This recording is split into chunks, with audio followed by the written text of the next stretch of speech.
Good morning students. Welcome to the next class of biology. Students, we were doing the chapter plant kingdom. In that we have done with the first group, that is algae. So in this lecture we are going to discuss about our second group, that is bryophytes. So as the name indicates, bryon means moss and the phyton means plants. So these are moss like plants and they are called as amphibians of plant kingdom. Very important point, because they live on land as well as on water. They are terrestrial and aquatic as well. So they are intermediate between the algae and the pteridophytes, because algae were only aquatic and they start growing on the land as well. Next, they are distributed worldwide. Next, they grow in the moist, shady places and forms the green carpet on the land. And in this way, they prevent the soil erosion. They are indicator plants for the copper. That is, where the copper is present on that land, they will start growing. So they are also called as copper moss. Terrestrial, but require water to complete their life cycle. As we have already discussed that they are amphibian of plant kingdom. They grow in diverse habitat. That is, they may be aquatic, epiphytes, that is grow on the other plant body, saprophytes grow on the dead and decaying organic matter and on the dry habitat as well.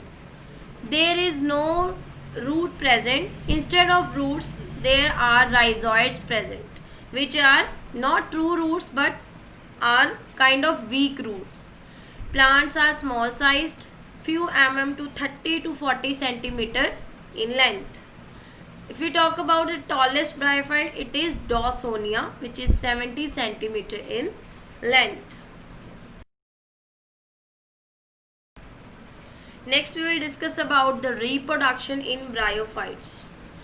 Vegetatively, if they reproduce, it occurs by fragmentation. A part of the plant body separates out and give rise to a new individual or a new plant body. This is fragmentation. Asexually, very important reproduction. Asexually, they reproduce by gamma. What are gamma? You can see in this picture. Gamma are green multicellular asexual bud which develop in the small cup-like structure which are called as gamma cups. Here you can see the circular structure is the gamma cup, and in this cup gamma are present. Now these gamma detaches and give rise to a new plant body. Now we will discuss about the sexual reproduction. So, the male sex organ, these are multicellular and also called as antheridium. This antheridium is present on the male receptacle, which you can see in the second diagram. This is the disc-shaped antheridium present on the male receptacle and is attached to the male receptacle through the antheridiophore. So, the antheridium is having the biflagellated antherozoids which act as sperms. So this was about the male sex organ. Next is the female sex organ, which is also called as archegonium. These are umbrella like. You can see in the first diagram it is umbrella like and it is present on the female receptacle. So these archegonia are attached to the female receptacle through the archegoniophore, the stalk-like structure. So under this umbrella, the archegonium is attached, which is flask shape and produces the single egg. Further, the antherozoids are released into the water and come in contact with the archegonia. As you know, what will happen in sexual reproduction, fusion will occur and it will form the zygote. This zygote will not undergo any reductional division. That is, no meiosis will occur. Now, it will start forming the multicellular body, and which is called as sporophyte. This multicellular body is not free living and it depends upon the gametophyte. So the gametophyte is independent and the sporophyte is dependent on the gametophyte. Then this sporophyte, in this sporophyte the meiosis will occur and the spores are produced, which will further give rise to the gametophyte, that is male or female gametophyte. This is how the sporophytic and gametophytic generation alternate with each other. If we talk about the life cycle of bryophytes, it has two distinct phases as we have discussed. First phase is the gametophytic phase and the second is the sporophytic phase. So the gametophytic phase is haploid, dominant, long-lived, green, and it will not depend upon the sporophyte, that is, it is independent phase. Next is the diploid sporophyte.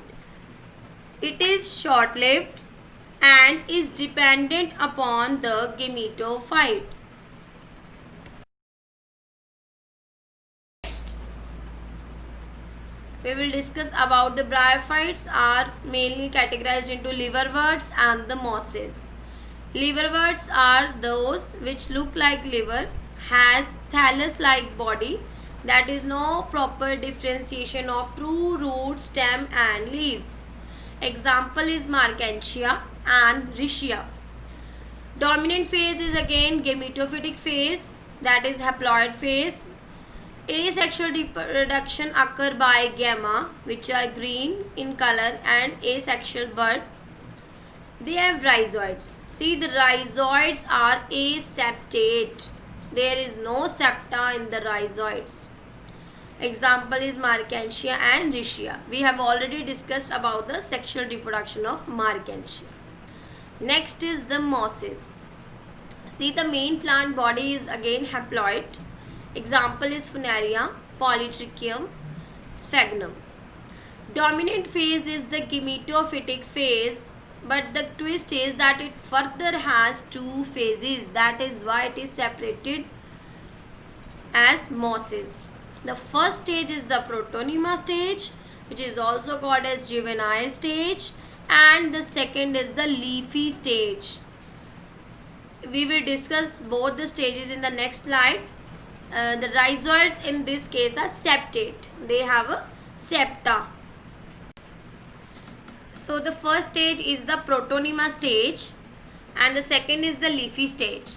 See in the diagram, the protonema stage is branched, green, creeping, filamentous stage, which develops from the spores. Further, this protonema stage starts maturing and forms the secondary protonema, and it will give rise to the next stage, that is the leafy stage. And then after the leafy stage, it will form the sex organs. Next is the sporophyte of moss. How the sporophyte of moss look like, you can see in the second picture. The upper part is the capsule, then comes the seta, and the lower is the foot. So it is divided into foot, seta and the capsule. After meiosis, the spores produced in the capsule will germinate and give rise to the haploid plant body, that is the gametophytic plant body. So in this way, the sporophytic generation alternates with the gametophytic generation. These gametophytic plant body will further give rise to the sex organs. Next is the vegetative reproduction. It occurs by the fragmentation.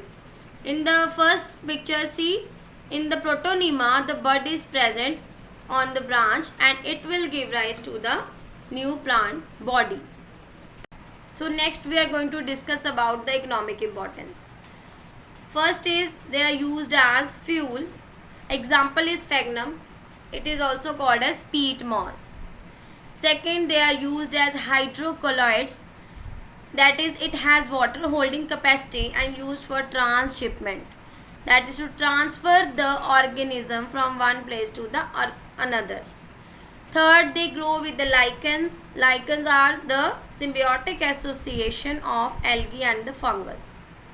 They start growing with lichen and initiate the soil formation by weathering of rocks. So in this way they help in the plant succession, that is the growth of higher plants.